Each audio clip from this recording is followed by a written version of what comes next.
उधर ट्रंप का प्लान यह है कि अगर ईरान ने हॉर्मुज स्ट्रेट नहीं खोला तो अमेरिका खार्ग आइलैंड पर कब्जा कर लेगा।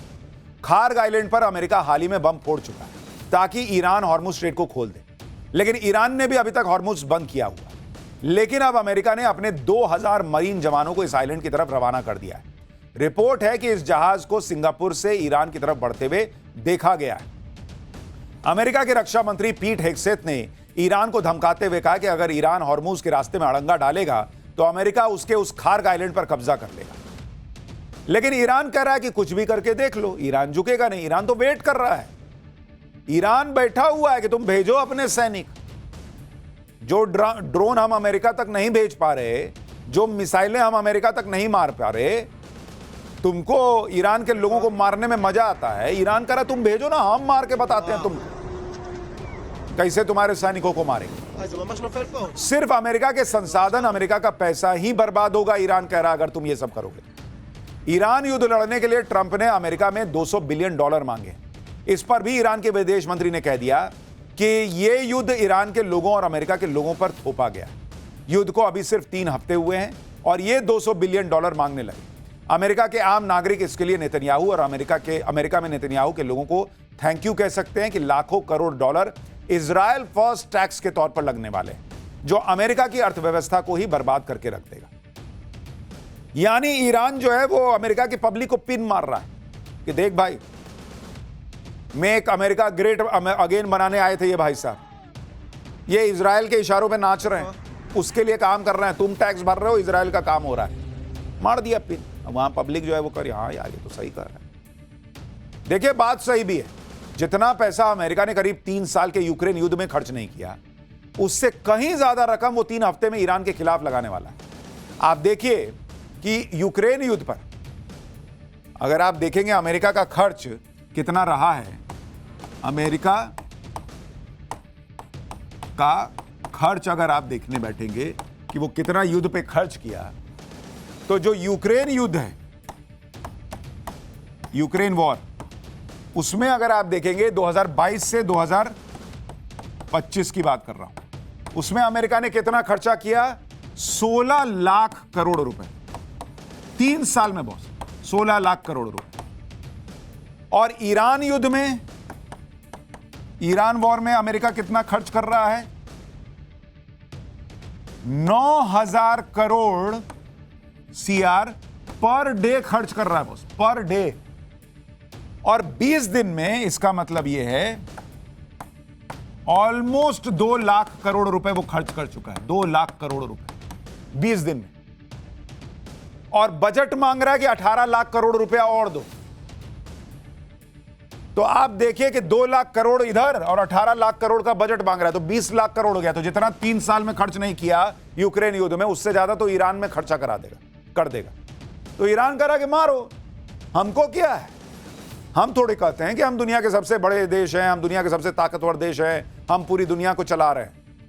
डुबाओ, फाड़ो पैसा, अपना डॉलर फाड़ फाड़ के फेंकते जाओ, जलाते जाओ, हमको क्या? हमको तो मार नहीं बैठो ना, हम तो मर ही रहे हैं। तुम्हारी इकोनॉमी मार के मर जाएंगे, ईरान कह रहा है।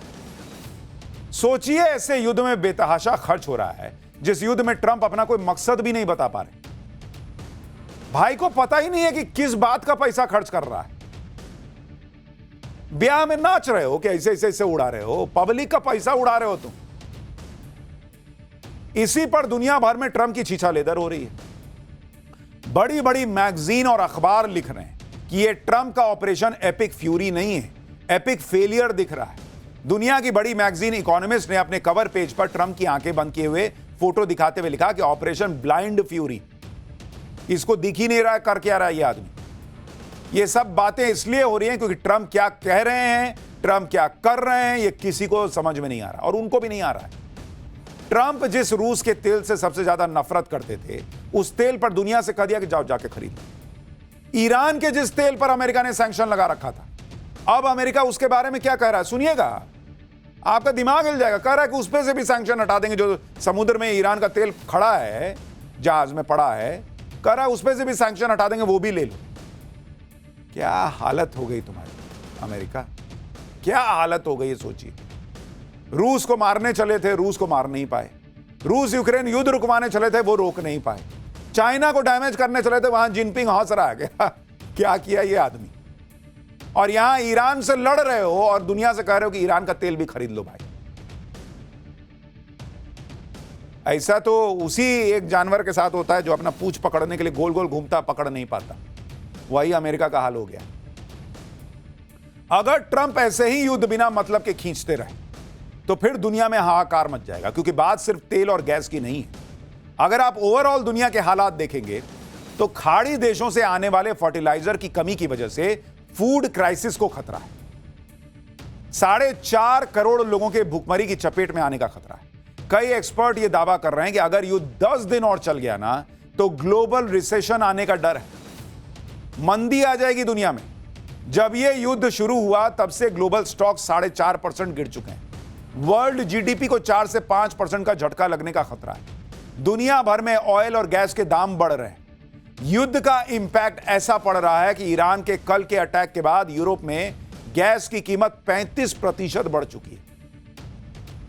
खाड़ी देशों से दुनिया को सिर्फ ऑयल और तेल ही नहीं मिलता, बल्कि फर्टिलाइजर यानी खाद की भी सप्लाई होती है।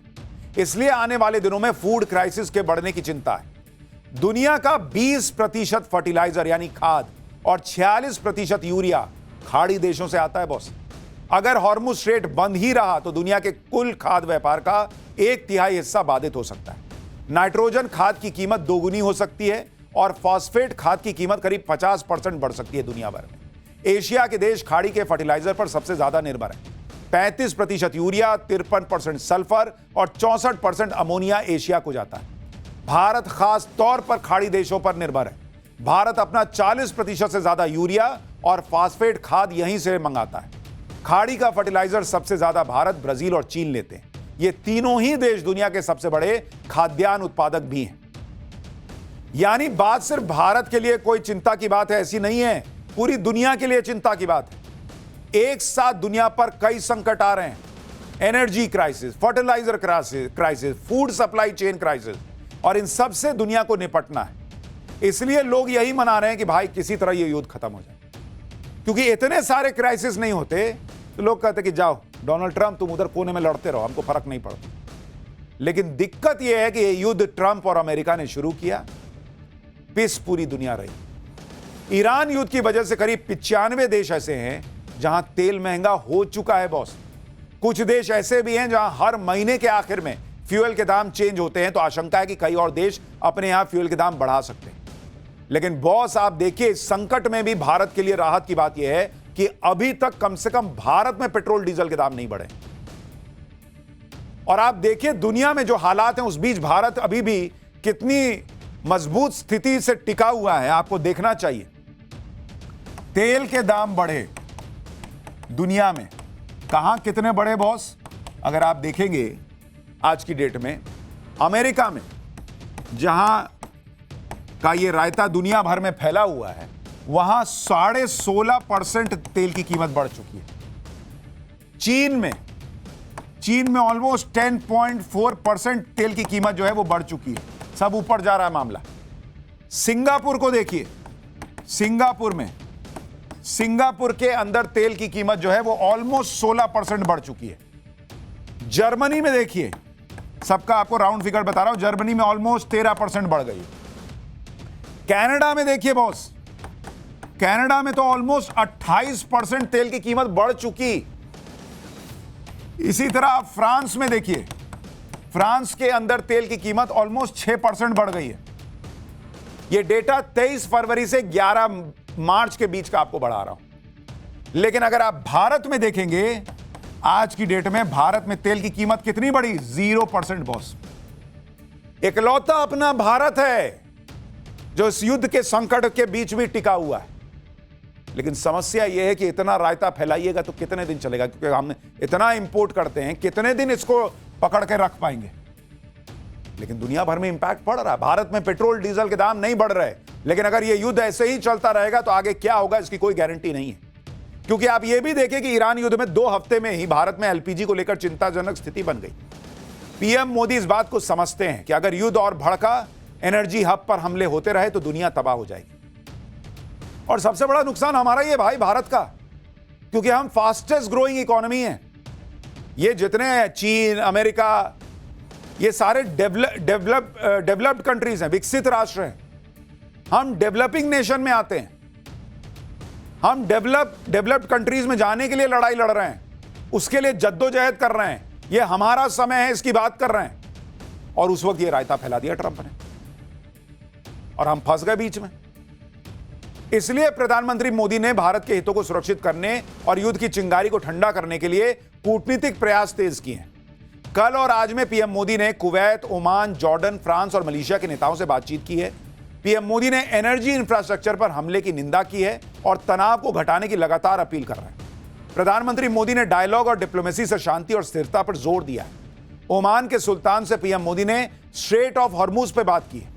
स्ट्रेट ऑफ हॉर्मुज से बिना किसी रुकावट और सुरक्षित आवाजाही पर पीएम मोदी ने जोर दिया है।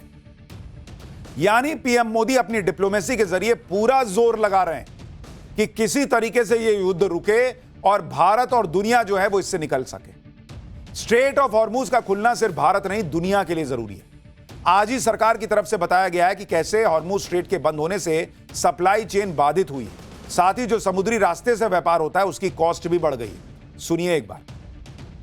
स्ट्रेट ऑफ हॉर्मुज के क्लोजर से मैरीटाइम लॉजिस्टिक डिस्टर्ब हुए हैं। शिपिंग लाइंस और इंश्योरेंस ने एडिशनल वॉर रिस्क प्रीमियम को बढ़ाया है, वॉर रिस्क सरचार्जेस को बढ़ा दिया और इमरजेंसी कंफ्लिक्ट सरचार्जेस बढ़ गए हैं। लॉन्ग रूट्स की वजह से लॉजिस्टिक कॉस्ट बढ़ी हैं, व्हीकल डाइवर्जन हुए हैं और साथ ही हाई इंश्योरेंस प्रीमियम और कंजेशन एट ट्रांसशिपमेंट हब्स उन पर्टिकुलर पोर्ट्स पर देखा जा रहा है सर। और इसीलिए आपको याद होगा कि पाठशाला में हम आपको डे 1 से कह रहे हैं बॉस, ये कह देने से कि ना कुछ है ही नहीं, सब बढ़िया सब बढ़िया सब बढ़िया नहीं है, बोलने से नहीं होगा। यह है कि भारत जिस तरीके से अभी तक उस इंपैक्ट को झेल रहा है, पब्लिक तक नहीं जाने दे रहा है तेल की कीमतों को लेकर, वो कितने दिन रह पाएगा? क्योंकि एलपीजी को लेकर संकट तो खड़ा हुआ ही। आप डोमेस्टिक सप्लाई करते हैं तो आपको कमर्शियल रोकना पड़ता है, कमर्शियल कीजिएगा तो कहीं कुछ और करना पड़ेगा। बम गोले खाड़ी देशों में बरस रहे हैं, लेकिन हाहाकार दुनिया में मचा है। भारत अछूता नहीं। आज भारत के शेयर मार्केट में क्या हुआ देखें, तूफान आ गया। एक दिन में भारत में निवेशकों के करीब 12 लाख करोड़ रुपए डूब गए। सेंसेक्स और निफ्टी 3% गिर गया। सेंसेक्स 2496 पॉइंट गिरा। यह जून 2024 के बाद एक दिन की सबसे बड़ी गिरावट। सेंसेक्स गिरते गिरते 74,207 पे बंद हुआ है और पिछले साल के 7 अप्रैल के लेवल पर आ गया है। युद्ध से जो हाहाकार मचा है उससे कोई अछूता नहीं है बॉस। और आप देखिए दुनिया भर के शेयर बाजार कैसे लुढ़क गए। साउथ कोरिया का शेयर बाजार 2.7% गिर गया। हांगकांग का बाजार 2% गिर गया। ऑस्ट्रेलिया में ऑलमोस्ट 2% की गिरावट। ताइवान में भी 2% की गिरावट है। जापान का शेयर मार्केट तो ऑलमोस्ट 3.5% गिर गया। जर्मनी भी 3% के करीब की गिरावट देख रहा है। तो लोगों का पैसा बहा जा रहा है भाई। इधर शेयर बाजार संभल नहीं रहा, उधर सोना चांदी नहीं संभल रहा। India Boolean and jewellers association limited के मुताबिक 24 कैरेट सोना प्रति 10 ग्राम 3,748 रुपए गिर चुका है। 22 कैरेट सोना प्रति 10 ग्राम 3,433 रुपए गिर गया है। चांदी की कीमत प्रति किलो 6,936 रुपए गिर गई। इंटरनेशनल मार्केट में गोल्ड और सिल्वर 3 से 4% डाउन। वैसे तो युद्ध के माहौल में सोना चांदी के दाम आमतौर पर बढ़ जाते हैं, लेकिन अभी जिस तरह से महंगाई बढ़ रही है, ऑयल के दाम बढ़ रहे हैं, उससे लोग अभी गोल्ड और सिल्वर में पैसा लगाने से बच रहे हैं और जो कैपिटल है वो एनर्जी मार्केट की तरफ मूव हो रहा है। युद्ध का असर दुनिया भर में भारत से होने वाली मेडिसिन सप्लाई पर भी पड़ रहा है। दवाओं के माफ कीजिएगा, दवाओं के होलसेल प्राइस 10 से 15% बढ़ गए। रॉ मटेरियल की कीमत केवल 8 दिन में 20 से 60% बढ़ गई है। शिपिंग कॉस्ट 3 से 5 गुना हो चुका है। और कुछ दिन यही सब चला तो तेल गैस के साथ साथ दवाओं के लिए हाहाकार मचेगा। युद्ध के वजह से सेमीकंडक्टर इंडस्ट्री हिली हुई है। यूरोप के देश ज्यादा पैसे देकर एशिया से सेमीकंडक्टर मंगा रहे हैं। इसके अलावा हीलियम गैस की भी कमी देखने को मिल रही है, क्योंकि हीलियम गैस नेचुरल गैस से ही बनती है। यह एलएनजी का बाई प्रोडक्ट है। भारत में एलएनजी की कमी से इंडस्ट्री लेवल पर किस तरह की मुसीबत मंडरा रही है वो गुजरात के मोरबी में देखने को मिला। मोरबी की सिरेमिक इंडस्ट्री पर बड़ा असर पड़ा है, क्योंकि सिरेमिक आइटम जैसे टाइल्स, सैनिटरी वेयर और पॉटरी जैसे प्रोडक्ट को हाई टेम्परेचर पर भट्टी में तपाना पड़ता है। इसलिए यह इंडस्ट्री बिना गैस के नहीं चल सकती। सिरेमिक एसोसिएशन के मुताबिक अब तक 100 यूनिट बंद हो चुकी हैं। अगर गैस की किल्लत का यही हाल रहा तो अगले 4 से 5 दिनों में 400 यूनिट का शटर डाउन हो सकता है। गुजरात गैस ने जिन यूनिट्स को 50% गैस की सप्लाई की इजाजत दी थी वो भी कल तक बंद हो सकती हैं, कहा जा रहा। और इसलिए जब हम पाठशाला में बार बार कहते हैं कि पेट्रोलियम मंत्री जी ये मानिए कि देश में समस्या है, तो इसीलिए कहते हैं बॉस, खाली घर में चूल्हा जल जाएगा, आप डोमेस्टिक एलपीजी की सप्लाई कर दीजिएगा, लेकिन एक साइकिल ना चलता है बॉस। कहीं होटल बंद होगा तो वहां जो काम करते हैं, वहां जो सामान लेके आता है, वहां जो बर्तन धोता है, वहां जो वेटर है, तमाम तरह के लोग हैं जो स्विगी जोमेटो से सप्लाई करते हैं, सबकी नौकरी पे असर नहीं पड़ेगा, इंडस्ट्री पे असर नहीं पड़ेगा। और जब कमाएगा ही नहीं तो घर में एलपीजी से पे पका के खाएगा क्या? क्योंकि खाने पीने की भी चीजें महंगी होंगी, इसका अलग डर सता रहा है। सिरेमिक इंडस्ट्री से जुड़े पेपर मिल, पैकेजिंग और ट्रांसपोर्ट कंपनियों में भी अलग हाय तौबा मची है, क्योंकि ना प्रोडक्शन हो रहा है ना एक्सपोर्ट। इस वजह से इस सेक्टर में काम करने वाले मजदूरों के रोजी रोटी का सवाल खड़ा हो गया है। और ये तो एक उदाहरण बता रहा हूं, और ये दुनिया भर में हो रहा है, खाली भारत की बात नहीं है बॉस। ये भारत का पैदा किया हुआ संकट नहीं है, हम फंस गए हैं इसमें, हम फंस गए हैं इसमें, दुनिया फंस गई है इसमें। और उस सन की ट्रम्प की वजह से कब निकल पाएंगे कुछ नहीं कहा जा सकता, क्योंकि उन्हें अपनी इज्जत की पड़ी है। मार खाते हैं, निकलने का रास्ता ढूंढ नहीं पाते हैं, तो सोचते क्या करें कि कैसे निकलें, कुछ दिखता नहीं तो और मारने पे आते हैं, और मारते हैं। ईरान कहता है लो हम भी और मारते हैं। ये मारा मारी में हम मर रहे हैं बॉस।